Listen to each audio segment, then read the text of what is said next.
Hello, everyone, and welcome to our webinar today. We are EBS, your experienced technology partner. We specialize in the deployment of Sage Business Management and Microsoft solutions, managed services, and secure on-premises and cloud-based infrastructure. We're now in our 45th year. My name is Darren Tolley, and I am one of the account managers here at EBS. Today, we are joined by Sicon, who we have partnered with for many years. Sicon are a Sage ISV, independent solutions vendor, and provide a wide range of innovative solutions for Sage 200. I would like to extend a warm welcome to Nikki Wright, who will give us an overview of Sicon CRM, which is fully integrated with Sage 200. We are recording today's presentation and will make this available to you in the next few days. There are lots of recordings on our YouTube channel, Remember to hit subscribe to receive notifications when we load new videos. If you do have any questions, please put them in the chat, or there will be an opportunity at the end of the presentation in the Q&A session. Without further ado, I will pass you over to Nikki. Morning, Nikki. Good morning, everyone. Lovely to see you all. And yeah, thank you very much for your time. I'm going to be doing a whistle-stop tour of our CRM solution today. And as Darren said, any questions, please do let us know. We'll look to answer all of them before the end of the session.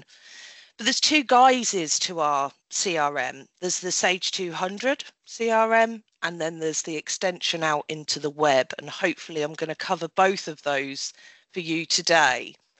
So without further ado, I'm going to turn my camera off and I'm going to share my screen. And hopefully you are all now seeing my Sage 200 system.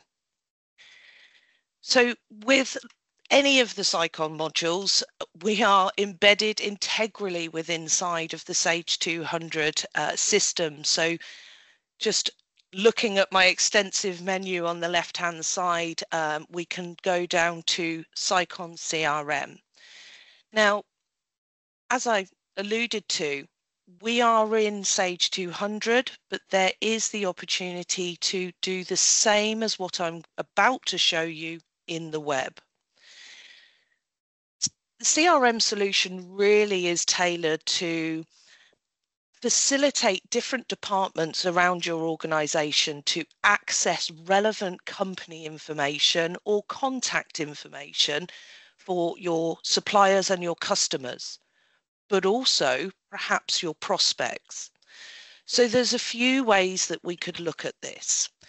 There is a basic user license for anybody that actually just wants to look at company details, maybe some contact information, and perhaps to set tasks for other people in your organization to action something. If, however, you are looking to deploy this into your sales department and want to do some sort of sales management tracking and opportunity management, that becomes an intermediate license, and that gives them access here. You would also then have cases. And we like to see this as a little bit of a support case task that could be raised, and I'll come into that a little bit later. The last license that we have to explore is called the advanced license, and that covers marketing. So if you are or have any integration with MailChimp at the moment, we can create audiences from your suppliers, your prospects, and your customers to send up to MailChimp. So therefore you can send out the relevant campaign material and have it all reportable within inside of your Sage 200. So I'm going to start first of all just by looking into our company search. And what we've got on the right-hand side is a filtering system, but I'm just going to display everything for us here. So you can see on company type, I've got a mixture between customer, supplier, end users, and prospects. So Customer and supplier is all coming from the ledger account inside of Sage 200. Your prospect data, however, could be being fed in by your sales team. If I go and look at the company information,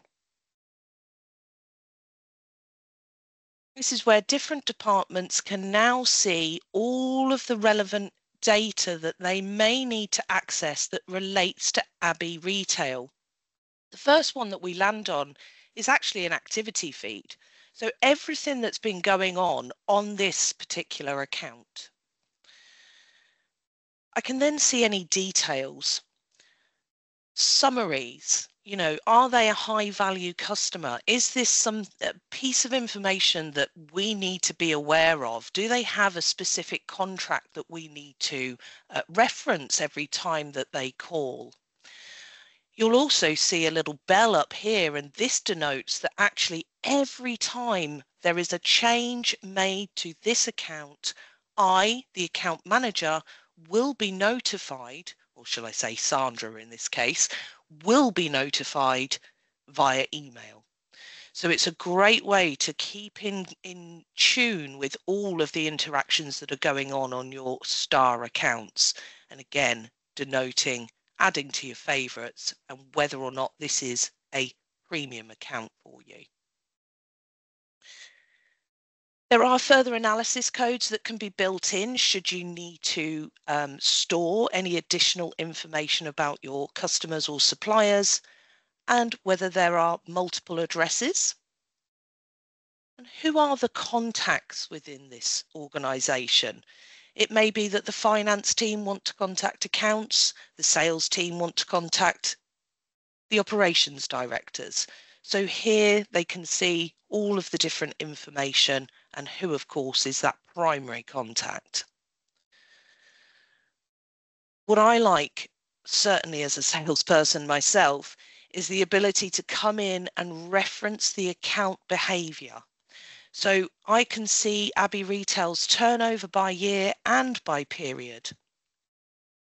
I can access any quotes that may have been driven, pro formas, the sales orders that relate, and all of the sales order items. Really, really useful when I'm looking to build a quote and access all of the information that they've been previously purchasing. I mentioned to you tasks. This is a way of asking somebody to go and action something. So here I've got a little task for myself to remind, is this order still coming in this month? And I can see that it's related to the sales team, which person, and I can say whether or not it's an email, a phone call, might be a meeting that we're attending, stage, and what are my due dates. Once this hits, you will get a reminder pop up, and this will automatically populate in your Outlook calendar as a task as well. You can add and view documents along with our Sicon Documents module, but with standard Sage, you can also use the memos and attachments. You've also got tracking notes. So even at task level, every time somebody interacts with this task, they can put a tracking note to say what their interaction may have been. So you've always got that case history. Cases, as I mentioned to you, they're a little bit different to tasks in which you can do a little bit more with them. You can raise quotes and orders from a case. So it may be that you're looking to denote that a particular stock item isn't or has an issue with it, etc. And you can set up a case for an investigation to happen. And there are SLAs as well that we can configure for you. Cases can be linked. So we've always got a way of tracking any of those issues that might be happening across multiple customers. And then we get a crossover to the opportunity management. So for your sales team, this is a way of seeing all of the opportunities that have been driven by Abbey Retail. However, I personally think this is somewhere else that we're going to be using this, and that's in the web. So I'll finish off here with the rest of the information. Emails, you can drag and drop. I just come here onto my hotkeys. If I go to email drop panel, I just open up a email for you.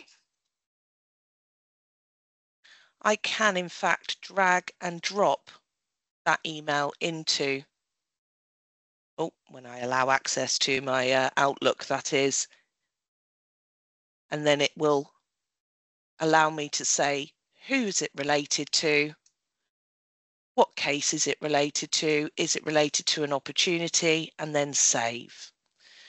So it's really simple for your guys to use.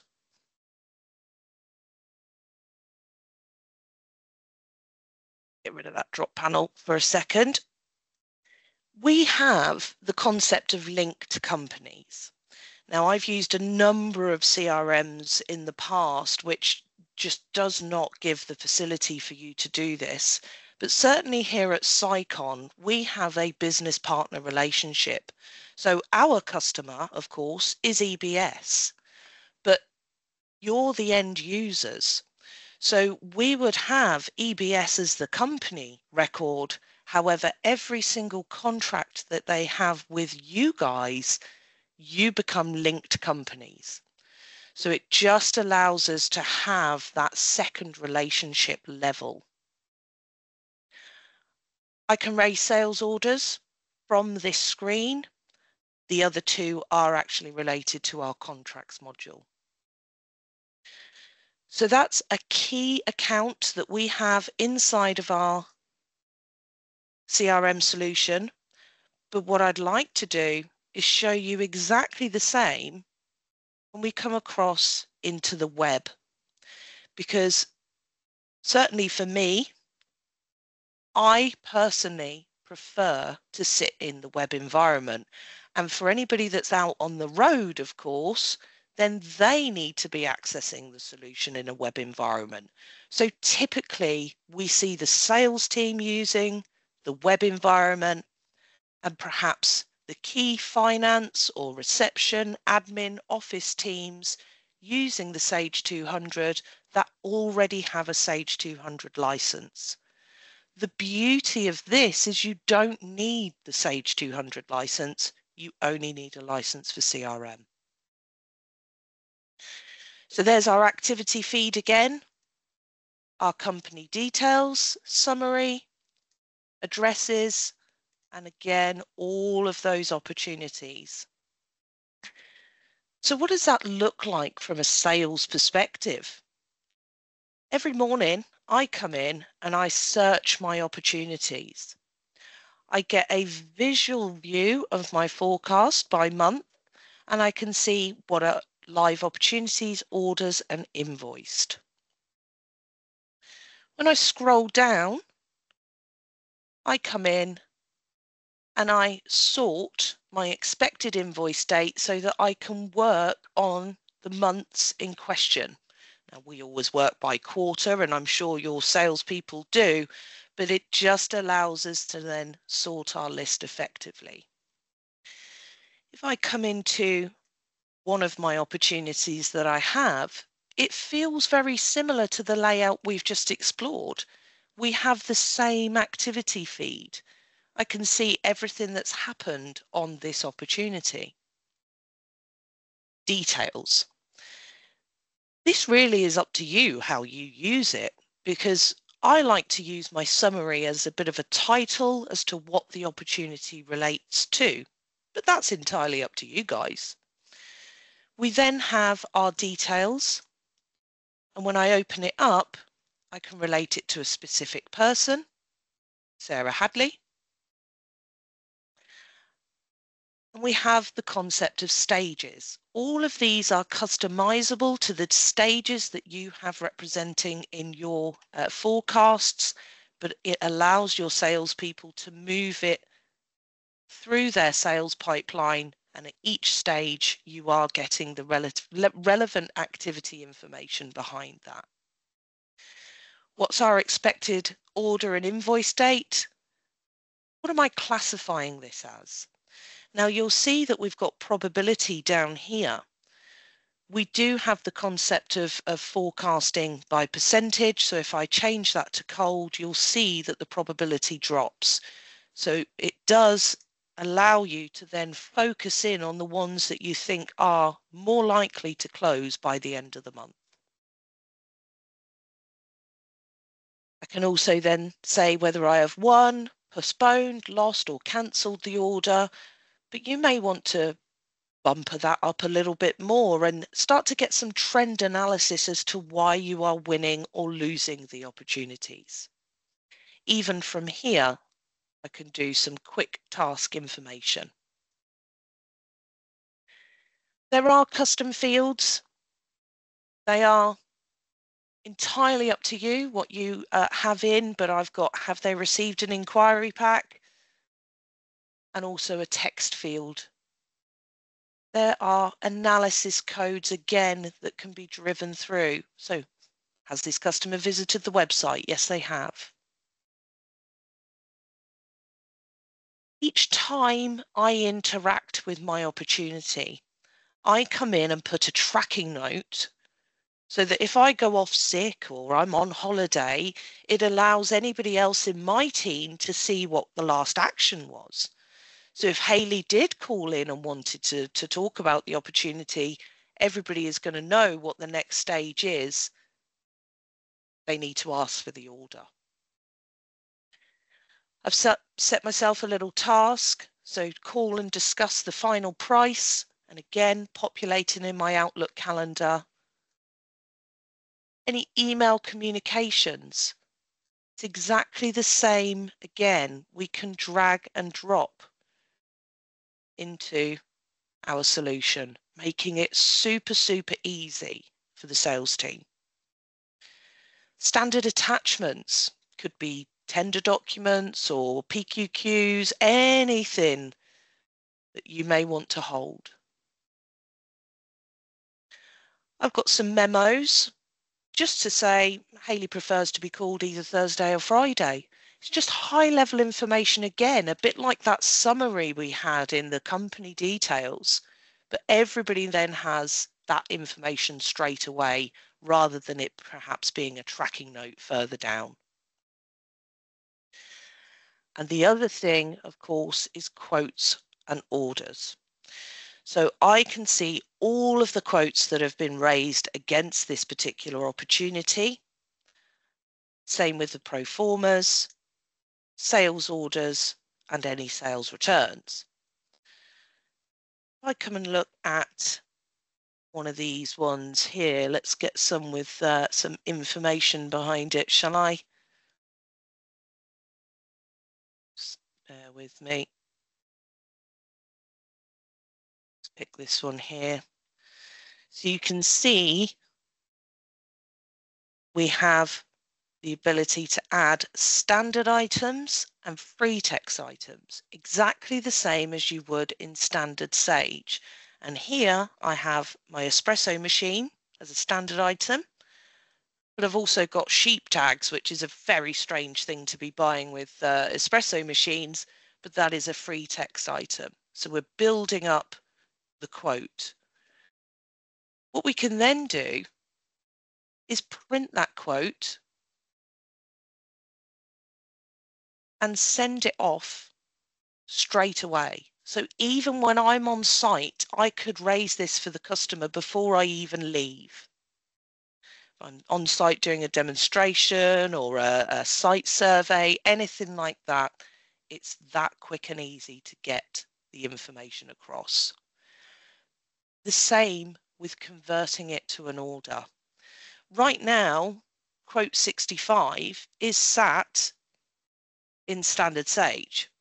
So if I come over to my sales order processing,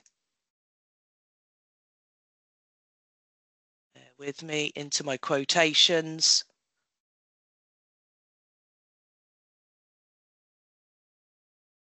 You'll see quote 65. I'd forgotten my number then myself. There it is. So quote 65. So I can either convert from here, or I can convert to order. And this will raise a sales order inside of your standard Sage 200. So it is the ability to populate everything that you would need to do as a salesperson from within inside of the web. The other things we have to explore, as I mentioned to you, there are some companies that are so fast-paced that they don't necessarily need to do full opportunity management. However, they do want to set themselves tasks so that they can follow up. They then may want to just do attachments and build quotes outside of the system and just attach them to the tasks. Many, many flavors of how your sales team may want to use this solution. You can also put on tenders. And this is a great way of not necessarily having to be inside of those portals all the time, because you can put the due dates here and have the relevant reminders coming to you from within inside of CRM. You can put all of the relevant tracking notes so that you can see who has had interactions with that tender, whether any specific questions have gone in that now need to be answered, what opportunities have been raised from those tenders. So it's just a way of tracking it with inside of your CRM as well. You can access your quotes and orders, and you can do a new sales quote and a new sales order from a quick area just down in the left-hand menu. So you don't have to be inside of an opportunity. You don't have to go through the stages. You could just come in and raise the relevant quote or order. Our dashboards are representative here of the things that I have related to me. So opportunities, cases, and tasks, and you can see they are hyperlinked straight into the relevant areas. The recent change that we've made is we are not developing an app anymore. It is actually an adaptive web solution. So as you see, as I minimize my screen down, it does display the relevant tags and widgets again on the dashboard, but has resized them. And this is exactly the same for any of your mobile phones or for your tablets. And what I like about this is it means that we are only then developing our web-based system. We don't then have to do further development for an app. There isn't then 3 deployments, 3 updates. We're just working in the one area. And here is my menu structure. I go to company detail, and let's look at Abby again. I can go to the company, or I can take advantage of the quick memos. If you're on a mobile phone, you want the capacity to just press call. Perhaps you want directions to the actual address itself. I would need Google integration there. Straight ability to email from within inside of the system with that integration available. Now, for anybody that is still sat within Sage 200, you do have all of that same view, dashboard information relevant to the person. So my opportunities, my cases, tasks, and my forecast by month. But you may want to generate one for the team. You may have customer services or credit control. There are many, many dashboards that we can configure for you to display as part of this CRM solution. There are workflows that can be added so that you step through your opportunities in a particular fashion. You cannot skip from lead to proposal submitted. It has to go from lead to demo, etc. So all of those can be denoted for you.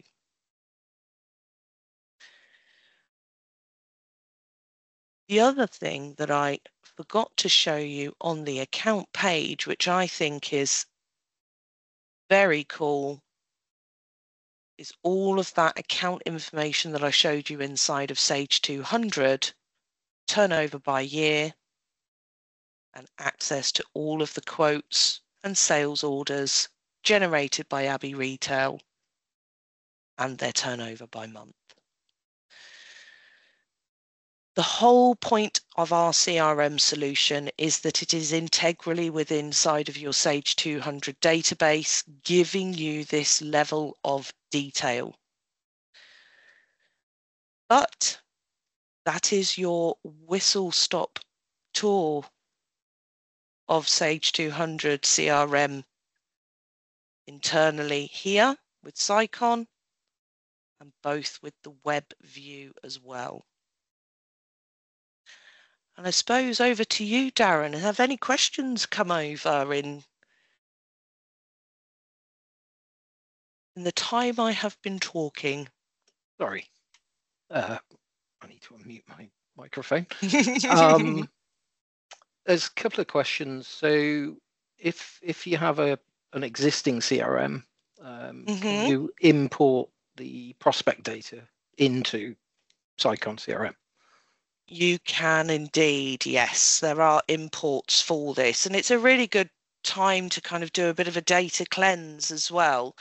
But prospect data can be brought in, of course, and if you are coming from Sage CRM, then there is an import tool designed for that as well. And you showed us some team views of opportunities and things. Can permissions be set so that people can't see other people's data?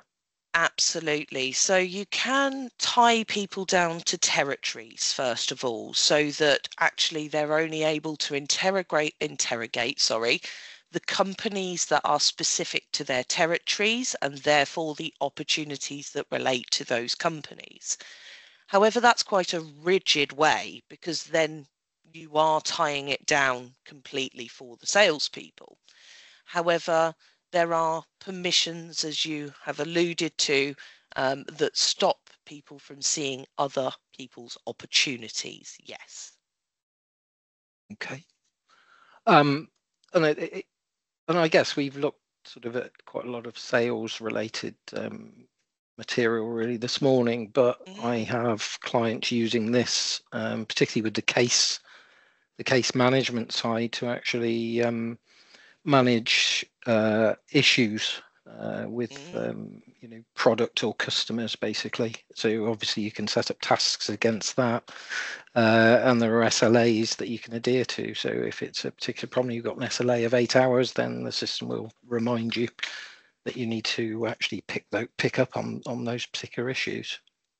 That's it. And as this dashboard has displayed all of the sort of cases that I have open at the moment, but case types, they are customizable by yourself, so can be named whatever you need to. But you can see we've got some examples here of quality control, general inquiries, perhaps.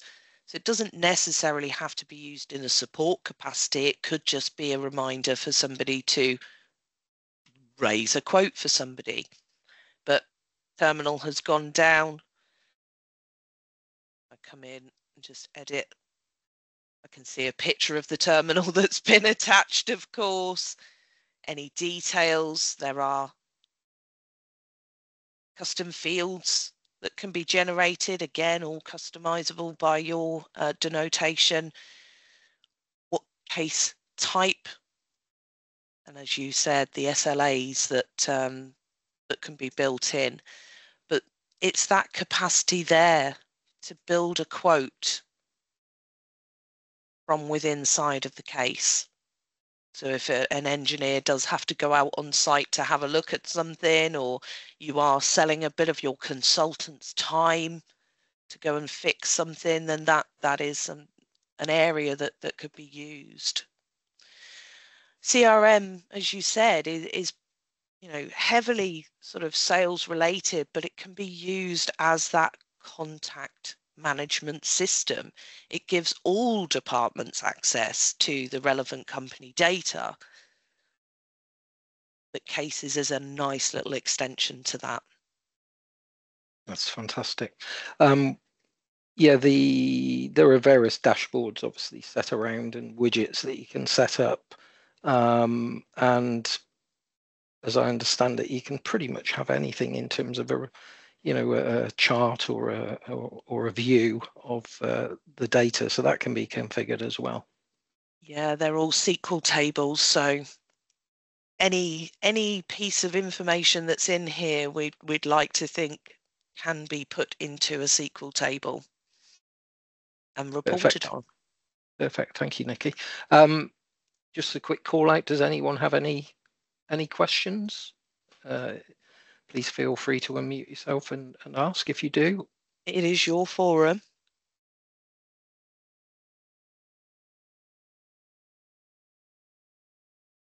The silence is deafening. I know. Okay. In that case, I think we can close the session there. Thank you everyone for attending, and thank you, Nikki, for the presentation. That was fantastic. If you have any questions afterwards, please feel free to send those over to us at hello@ebs.tech, and we'll pick those up and come back to you. As I said, we are recording this, so we'll send you a copy or a link to the video as and when that is available, which will probably be at the end of the week or something like that, I guess, maybe next. But again, thank you very much for attending. We'll see you again soon. And if you are looking for a more sort of in-depth demonstration after this, speak to Darren and the team, and we'll be more than happy to set that up for you. Fabulous. Thanks, everyone. Thanks, guys. Have a great day. Bye-bye.